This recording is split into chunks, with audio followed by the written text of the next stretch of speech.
Ladies and gentlemen, I had bought my very first BMW. And despite being over a 20-year-old car and coming from an insurance auction and costing me a $575 bid, this thing is not nearly as bad as you would think it is. I generally never recommend people to buy cars that are body damage free. Obviously, this type of stuff doesn't count from insurance auctions, because usually if a car makes it onto insurance auction, it's either because it is crashed or somebody didn't want to deal with it and just decided to auction it off with some sort of mechanical issues, hoping that some sucker is gonna overpay for it. And potentially I did overpay for it, because $575 bid price means that I am all in at a little over $1,000, because I paid for delivery, I paid for all the auction fees from IAA, and yeah, and here we are with a $1,000 BMW instead of $575. Apologies for the clickbait. Regardless, this thing, honestly, it seems fine.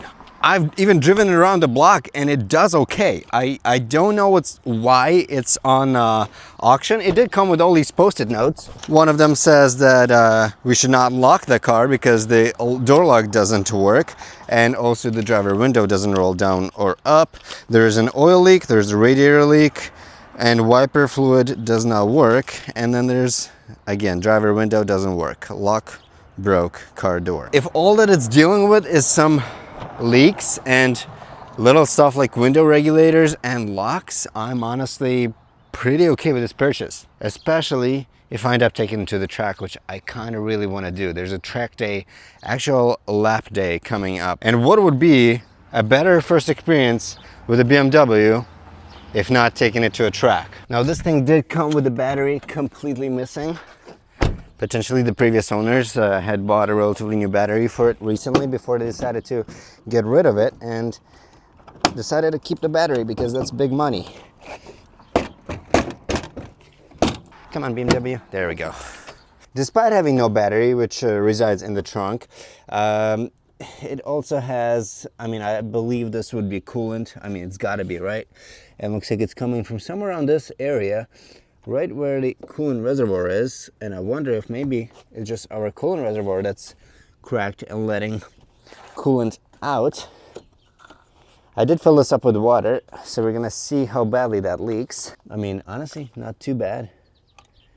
Isn't that cool? They give you a little floater thing to let you know where. Anyway, yeah, we have some what I believe is coolant residue right around here and potentially just blowing out. But from having this car parked here a few days, it hasn't leaked enough to make a puddle or even a little drip. It is now 2 days, less than 48 hours before the race, and I have not touched this car. I do know it's pretty roadworthy, because I've managed to drive it around, maybe like 10-15 minute intervals, and it seems to drive perfectly fine. The suspension is pretty good.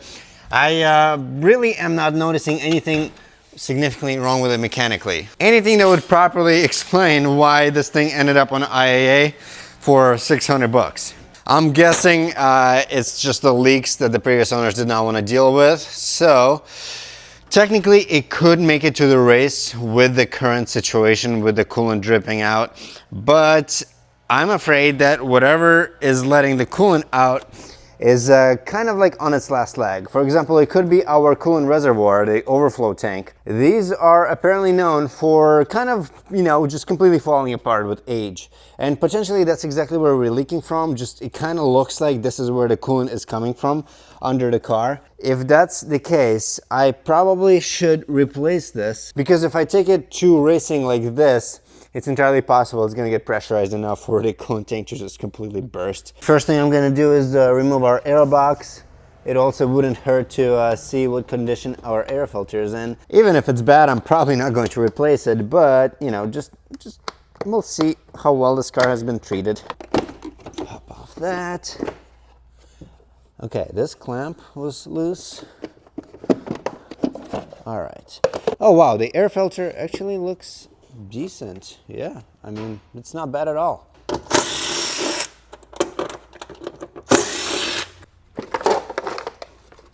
Here we go. Sure, there is residue, but it kind of almost looks like this was coming from elsewhere, or maybe this thing had overheated. Maybe I should pressurize the system and see if I can find a leak, because currently I'm not seeing anything that's actively dumping fluid. Oh yeah, you guys see that? It's coming from right up here.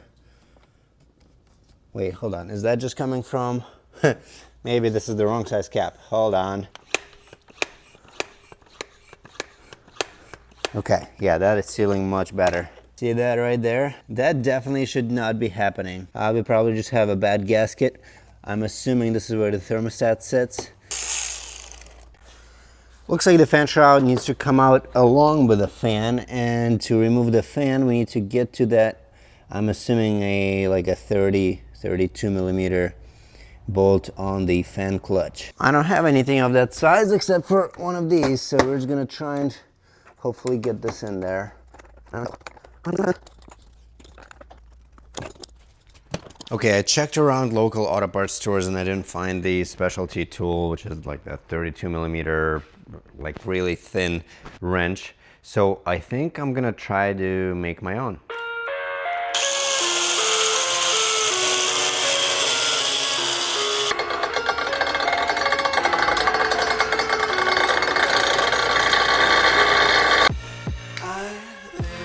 Let's see.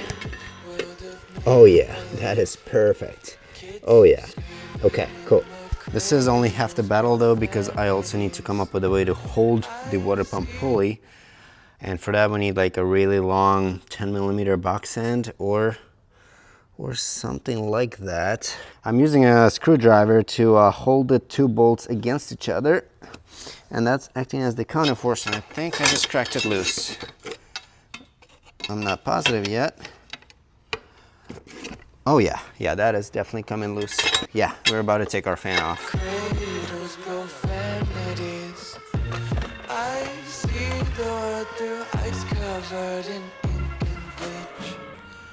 All right, so this really opened up a lot of room. As you can see, we have easy access and view of the 4 bolts holding this thing down. So easy enough. We're just gonna take all this stuff off and replace the thermostat. And it's pretty clear that this was leaking all this coolant. Obviously, all this coolant residue all over the place, and I'm sure there's gonna be even more down at the bottom.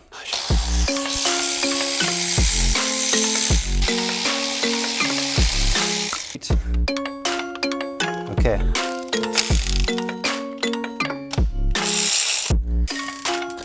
There we go. I'm pleasantly surprised by the fact that these hoses come off pretty easily on BMWs as opposed to Audis. On Audis, they're a little harder to remove. Theoretically, all I really need is this gasket. That's what's leaking here. The actual thermostat, I mean, all the plastics are still fine.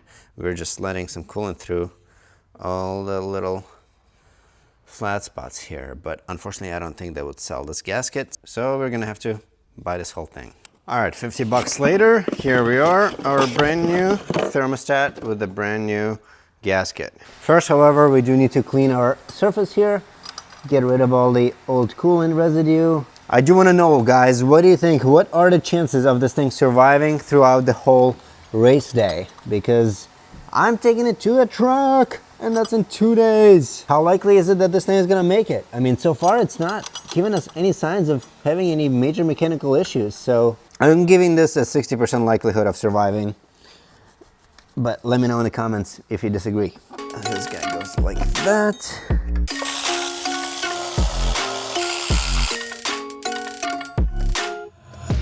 Take my eyes open to force reality. Why can't you just let me eat my weight in glee? I live inside my own world of make-believe. Kids screaming in their cradles, profanities.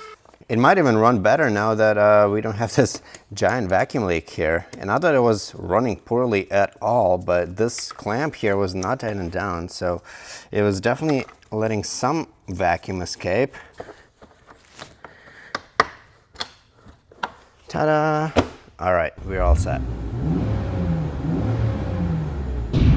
All right, ladies and gentlemen, it is bright and early, 6:15 a.m. on this beautiful Saturday.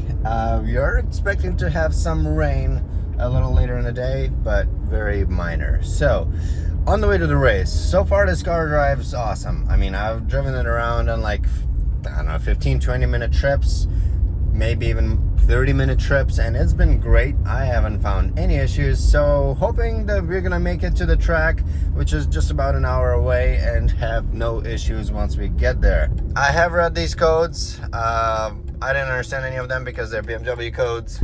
I thought it would be some sort of like a wheel speed sensor situation, but it isn't, so we're leaving it the way it is. I'm not even gonna worry about it. It might be nice to have ABS on the track, but I think we'll be okay without it. It's fine. Traction control would need to be turned off anyway, and I'm hoping that this way it's not going to operate at all. Some of the little things I found cool in this car so far are, I do like that the A-pillar is very thin. They don't have an airbag in this, which most cars nowadays do. Instead, the airbag is inside the door, and because of that, the A-pillar is just so thin and increases your visibility. It's just nice to drive around having this extra little space of visibility on both driver and passenger sides. Came with this little coin storage thing. It's kind of cool, I think, right? I've also noticed that it does have the manual mode for our transmission, and unlike Audi's, it does have it in the proper orientation, where the minus, meaning the down gear, for example, if we go into this now and shift it forward, that drops a gear into fourth. This is a 5-speed transmission. That matters because, well, Audis, first of all, do the reverse thing, which is kind of wrong. If you think about it, while you're doing a really hard braking before a corner, your entire body weight, everything's trying to get pushed forward because you're braking really hard. And it is a lot more beneficial to, when you're braking, to be going forward rather than backwards. Otherwise, you're just kind of acting against the forces that are pulling you around the car. The suspension is pretty soft. I thought BMW's, being like the sportier brand, would be a rougher ride and just firmer suspension, better for cornering. This thing is pretty soft. We have working cruise control, we have working radio and AC, and this little thing I find really dumb. Why would they make this thing red? Like this giant blob under the rear view mirror just looks odd and really out of place. Maybe that's not OEM, maybe somebody stuck something on there, because honestly it just does not look like a BMW thing to put on their interior. The window switches in the center console, I find that odd and unusual. So there's definitely a few little quirks, and I've been pretty happy here. Like, the sitting position is good, I don't have any complaints. The seats are pretty comfortable and well-ish bolstered. I just really wish this thing was a rear-wheel drive, because I've never owned any rear-wheel drive cars, and it would just be really nice to have a BMW as my first rear-wheel drive car that I end up taking to the track, but oh well. And here we are.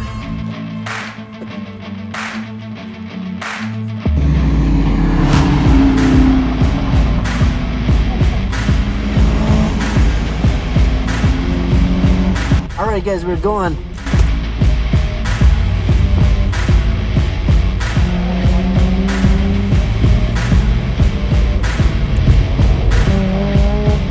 From the start, I was kind of having issues with this one corner because of the drop right after the turn. I kept having to fight for traction, and I did something really dumb.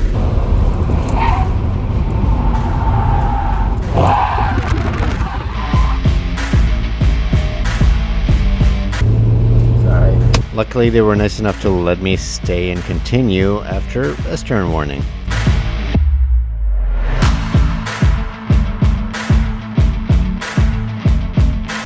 Looks like you did start making some new noises. There's a bit of a little tick, a little tap, whatever you want to call it. I'm definitely hearing something new. There is a slight chance that this is like a cracked exhaust manifold or something, just making noise from the exhaust, but if I had to guess, this is something in the valve train. We're just gonna keep running it. I have 6 more runs to do, so it is what it is.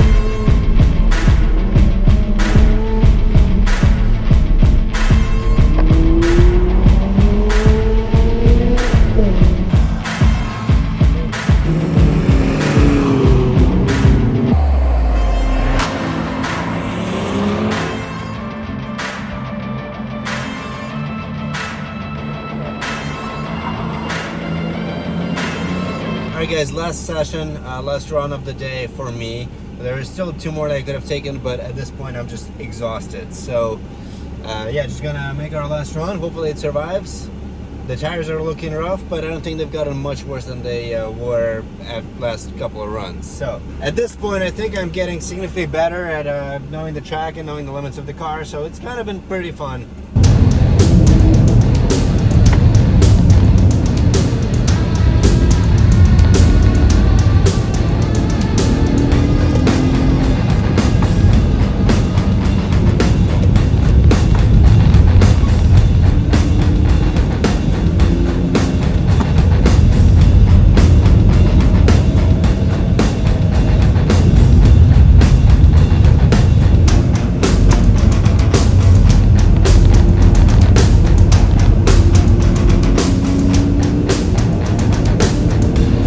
Get that Lancer.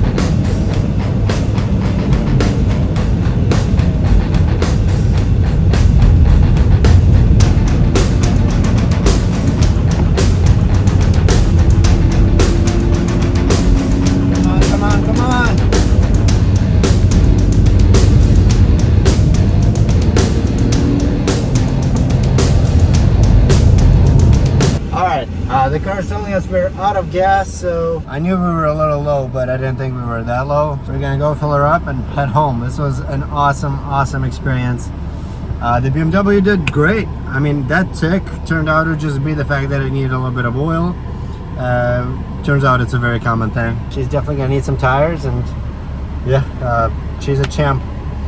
She's a champ. As you can probably tell, I'm absolutely exhausted here. Bottom line is, yeah, the E46 did great, considering the fact that I brought it on 8-year-old all-season tires. It kept up with some cars that should have been ahead, but also had to let some others through due to being very under-equipped. Not only did it survive the track day, it drove me back home and should even sell for about $1,200 in profit.